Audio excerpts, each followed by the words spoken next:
Okay, so today we're going to look at the math behind the last lab with temperature and pressure, because you saw that relationship, right? So we can go through that fairly quick, and then we'll say, what if pressure, temperature, and volume can all change? Because they can all change. So what do we do then? Okay. So sometimes that's hyphenated, sometimes it's not. It's somebody's last name. A Frenchman, Gay-Lussac, late 1700s. And his law is about the relationship between temperature and pressure. So how are temperature and pressure related to each other? Okay, you did the lab. When you raised the temperature, the pressure went up, right? So what kind of relationship is that? Correct. So that's Gay-Lussac's law. There. Gay-Lussac's law is temperature and pressure are directly related at constant volume.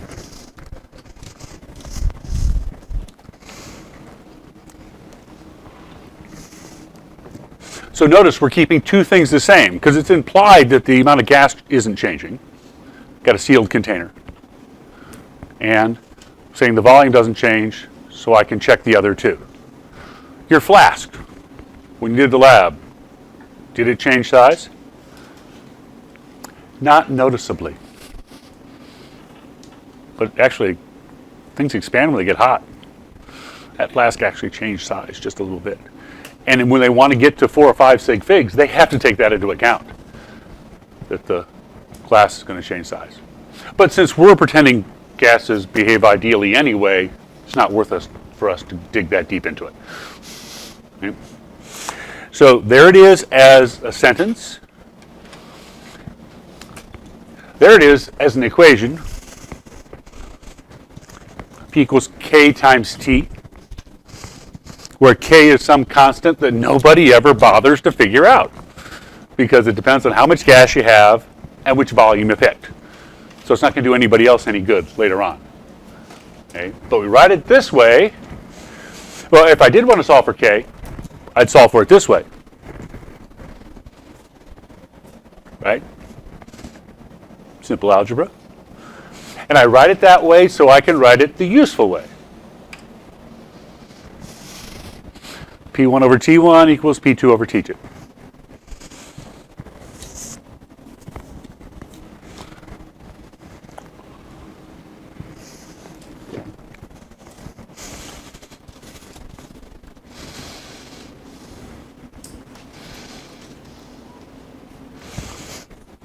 So this is going to be one where one of them is harder to solve for the other.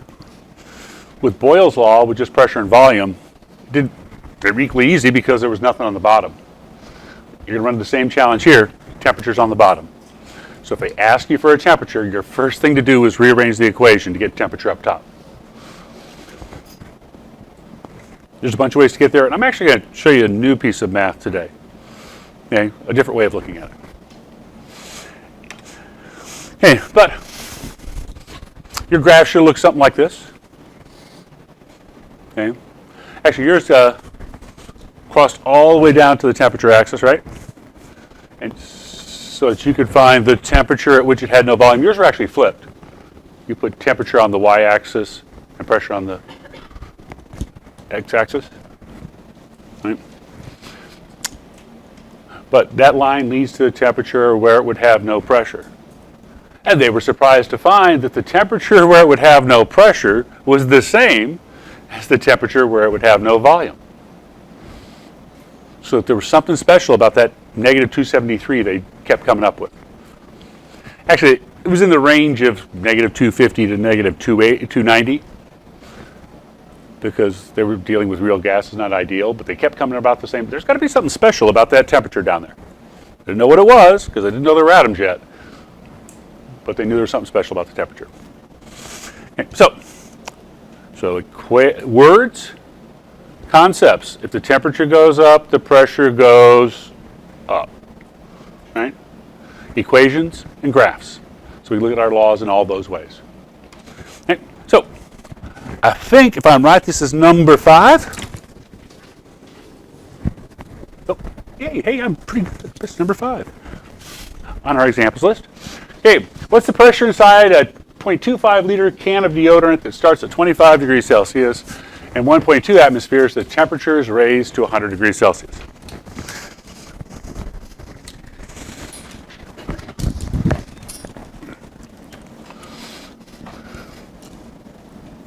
So what they gave me was, they gave me a volume,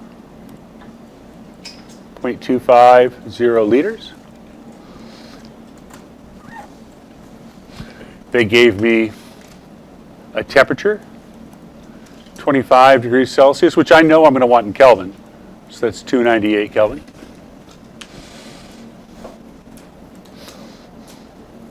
They gave me a pressure, 1.2 atmospheres. Then they gave me a second temperature of 100 degrees Celsius, which is 373 K.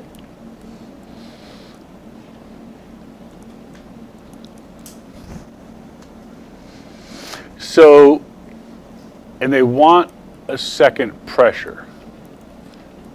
So we got 2 temperatures, 2 pressures, 1 volume. Oh, got an equation with all those pieces? No, we don't have one with all those pieces, do we? But I got volume. Is that volume 1 or volume 2? Is that volume 1 or volume 2? Is it the volume when I started or the volume when I ended? Well, was it the well? They tell me it's at point. I got a can that's 0.25 liters. That's how much I started with. What's going to happen to the size of that can when I put it in boiling water? Nothing. The can's not going to change size. Gases change size, solids don't. Well, they do a little bit, but not enough for us to notice, right? So it's back to that flask, got a little hotter. So this is volume 1 and it's volume 2, which is important because Gay-Lussac's law only works if the volume doesn't change. If the volume changes, that means I've just torn my can apart.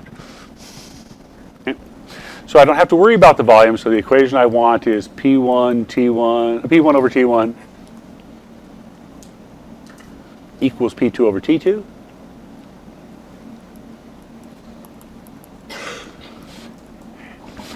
And I want P2, so I'm going to multiply both sides by T2. So P2 equals T2, 373K, times P1, 1.2 atmospheres, divided by T1, which was 298K.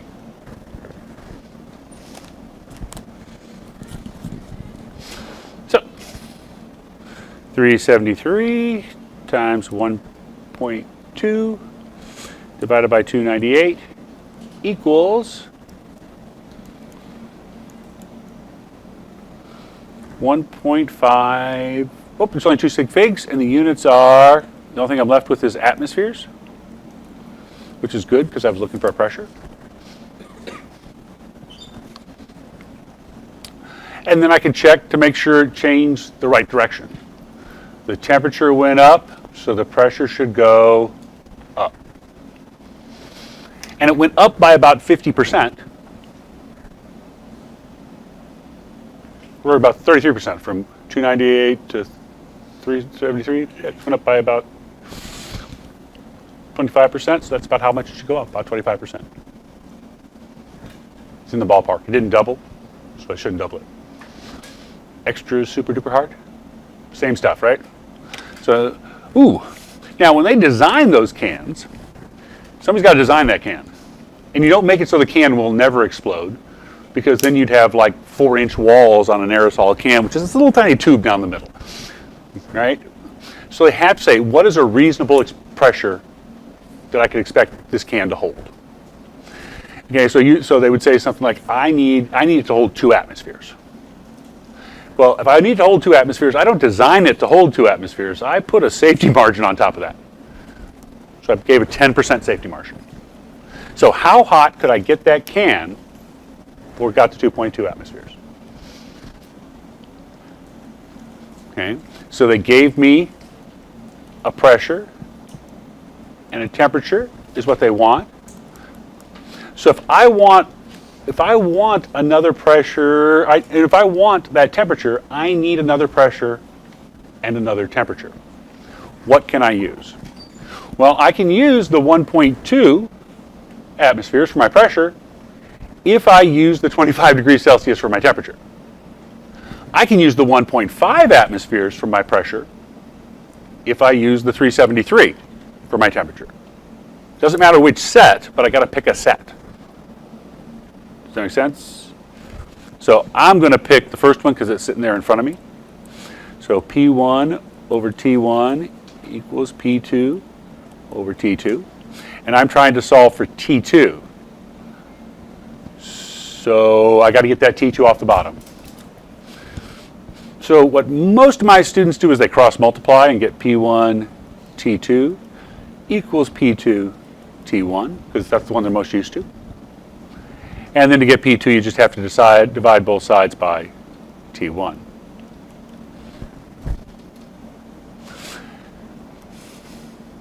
So to get, oops, I'm trying to find T2, aren't I? I divided by the wrong one. Let's go back. That would have worked if I was trying to find P2, but I'm not trying to find P2. I'm trying to find T2, right? So I divide by P1 on both sides. There, that's better. I get a T. So T2 equals P2, the 2.2 atmospheres I'm shooting for. The temperature. I'm going to pick the one sitting on the screen, so I'm going to do 298 Kelvin. I could have done 373, but if I'd done 373, I couldn't write 1.2 atmospheres. I'd have to write 1.5 atmospheres.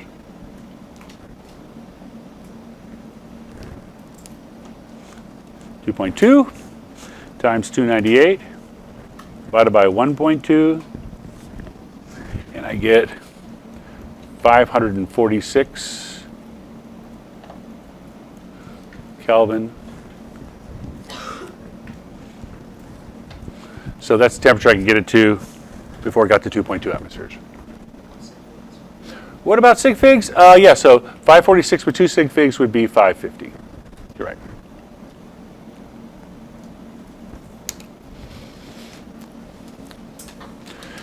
Notice I've got about twice the pressure, so I got about twice the temperature. Twice would be just short of 600, right? So I'm short of being double, but I'm also just short of being double in my pressure. Change the right direction, the right amount. You can check it in your head whether it did the right stuff. Okay, extra super tough. Okay, well, let's complicate it just a little bit more. The next law we're going to cover, the fourth. Said there were a bunch, right? I said there were 9, so we're on number 4, almost halfway through.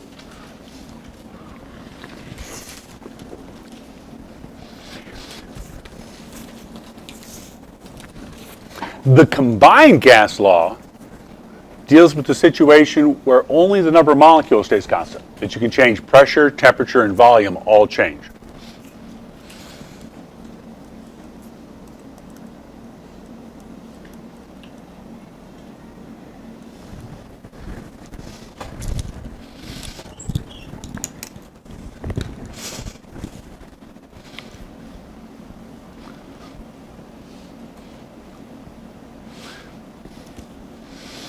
I mean, if you had that situation, you could just lie to yourself the first time and say volume doesn't change, and use Gay-Lussac's law to find a new temperature, and then use that new temperature to find a new volume. You use a series of equations. But the combined gas law just puts all those pieces together. So let's think about what the combined gas law would look like. So what do we mean by look like? Well, all we got to decide is, are pieces going on the top or the bottom? Pressure, top or bottom? Think about your equations. Is pressure in the top or the bottom of the equations we've studied so far? The top, right? Volume. The top or bottom of the equations we've studied so far? Volume's been up top, right? What about temperature? Top or the bottom? Bottom. So that's the combined gas law. Pressure and volume go on top, temperature goes on the bottom, on both sides.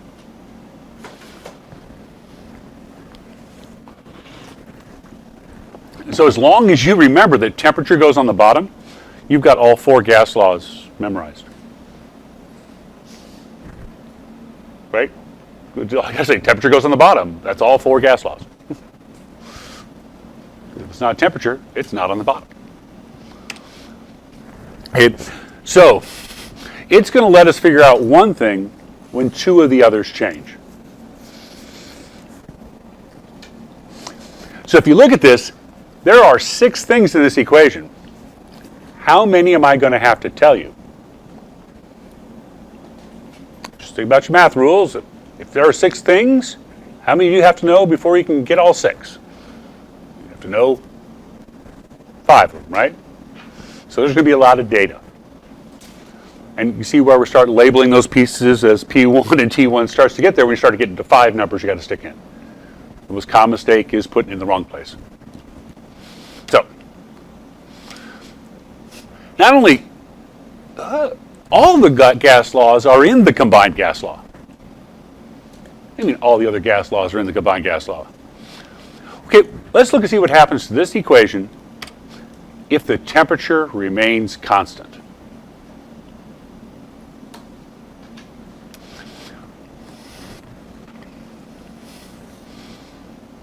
That means temperature 1 equals temperature 2, so temperature 2 and temperature 1 are the same. Right? And what would you do if you had the same thing on the bottom of both sides of the equation? I'd cancel it out so I don't have to deal with it ever again. Right? That's what we do. And we do that, we're left with Boyle's law, which is true if the temperature remains constant. So as long as you know the combined gas law, you know Boyle's law. What if the pressure remained constant? So that P1 and P2 were the same. Well, what would you do with it? Well, you'd cancel it out. And you'd be left with V1 over T1 equals V2 over T2, which is Charles' law.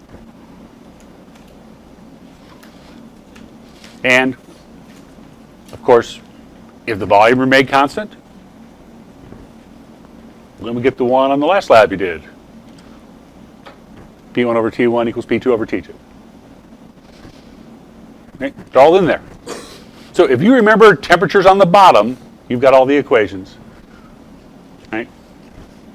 Cross out the ones that don't cancel, because we're all there. Okay.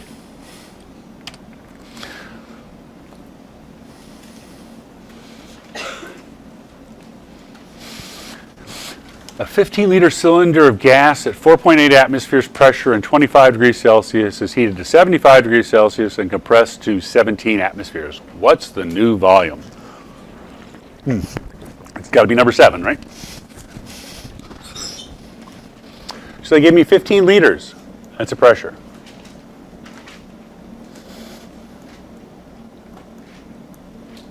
They gave me 4.8 atmospheres. 15 liters is the volume, isn't it? You can't get to write a V there either. For some reason, that corner, V equals 15 liters. P equals 4.8 atmospheres. T equals 25 degrees Celsius, which I know I'm going to need is 298 Kelvin. Then they give me a second temperature. Temperature 2 was 75 degrees Celsius. So that's 348 Kelvin. So I got to put numbers on P and V. So the 4.8 atmospheres was when it was 25 degrees Celsius. So that's a 1. The 15 liters was when it was at 25 degrees Celsius. That's a 1. Compressed to 17 atmospheres, that's a second pressure. What is the new volume? So we're trying to find V2. Anybody know an equation with those pieces in it?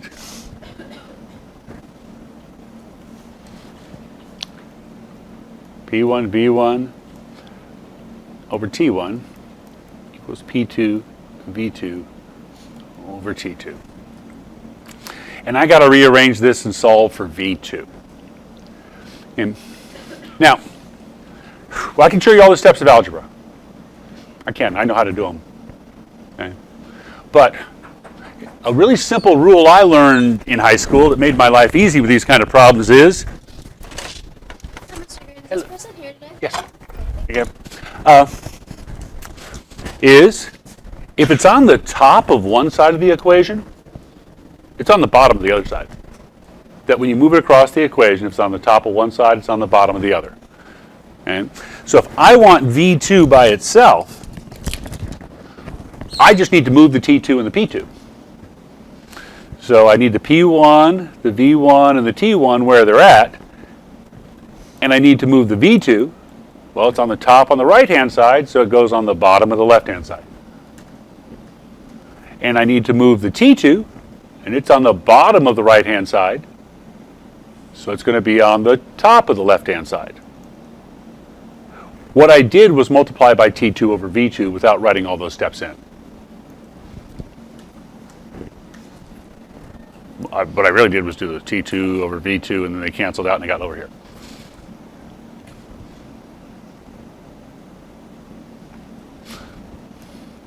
So that's how the, oops, I forgot to write my T2 up here. There we go. I put it in the wrong place. There we go. So there's my equation. All I have to do is stick numbers in there. So T2 was 348 K. P1 was 4.8 atmospheres. T1, or V1 was 15 liters.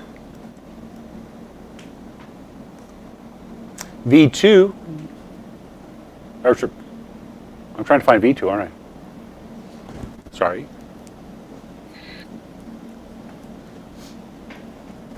There, fixed it. It was on, all I did was, it was on the bottom of one side, it's on the top of the other. I just switched their places because as long as you don't have addition, that's a pretty fast way to move things around. Okay. And so that's P2, 17 atmospheres, times T2, T1, T9, 298K. And you go to push buttons. 348 times 4.8 times 15 divided by 17 divided by 298 equals, and I got, with 2 sig figs because of the 15 liters, I got 4.9. What the heck units do I have? Well, the kelvins cancel out, and the atmospheres cancel out, and all I'm left with is liters.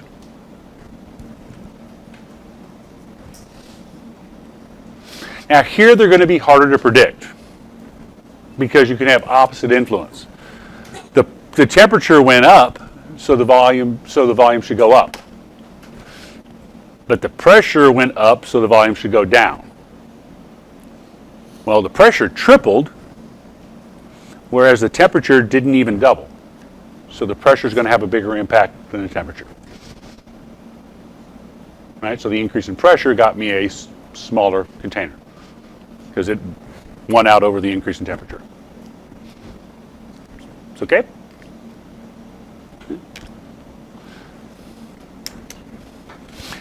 If 6.2 liters of gas at 723 millimeters of mercury and 21 degrees Celsius is compressed to 2.2 liters at 4,117 millimeters of mercury, what's the temperature of the gas? This is a bizarre way to take the temperature, but it should work.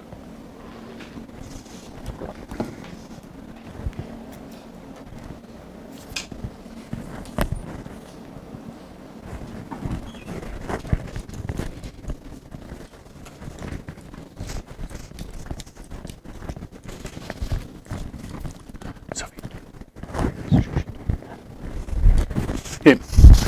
So identifying the pieces. 6.2 liters of volume.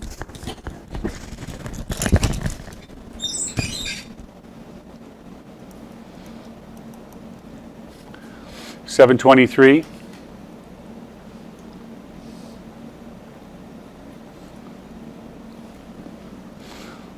Just let me write there.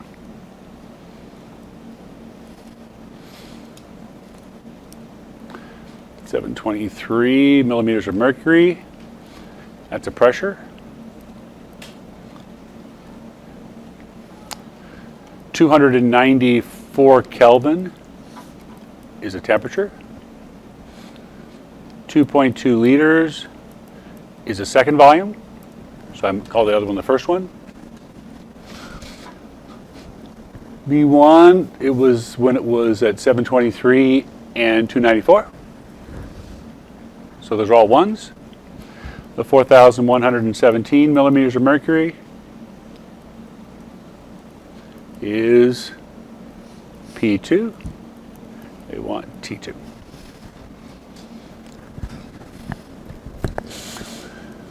So P1 V1 over T1 equals P2 V2 over T2. And if people make mistakes on this, okay, the mistake they make is rearranging the equation wrong. So take the time now, rearrange that equation so it says T2 equals. Make sure you get the same equation I do. Okay, so come to a point where you say T2 equals.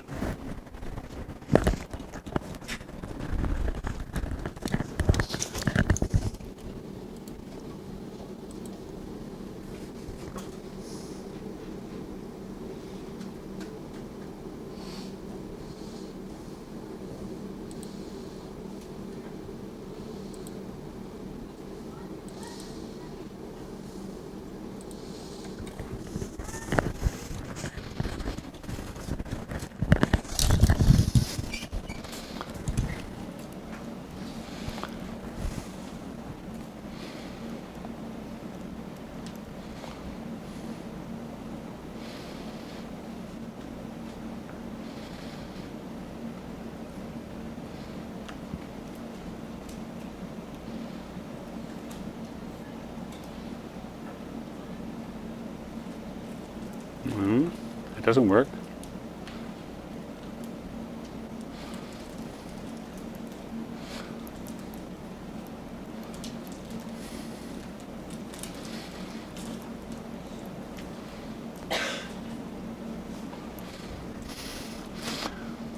Okay, so what I did was I said, okay, I'm going to move T2 over here to get it up top. That means I have to move all of this over there.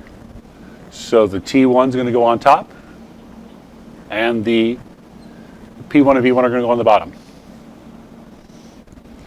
Or you multiply both sides by T2, then divide both sides by P1 and V1, and multiply both sides by T1. Or you can cross multiply and then divide by P1, V1. All of those will get you to that point. But then you just have to stick in numbers. P2 was 4,117 millimeters of mercury. V2 was 2.2 liters. T1 was 294 K.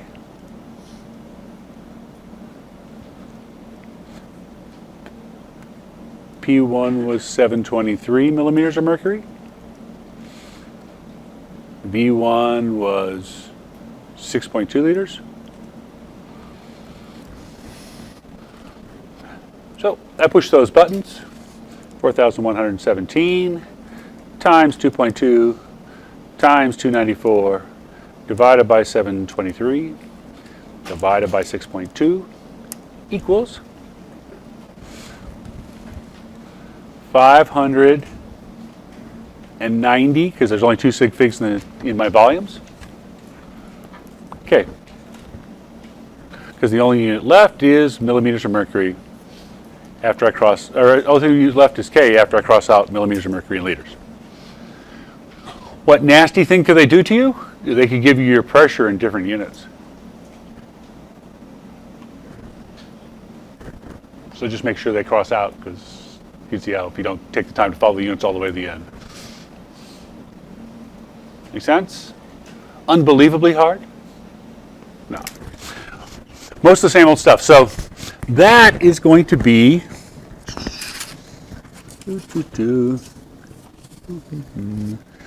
I got 3 copies of the same thing. Oh well. Okay. All right. So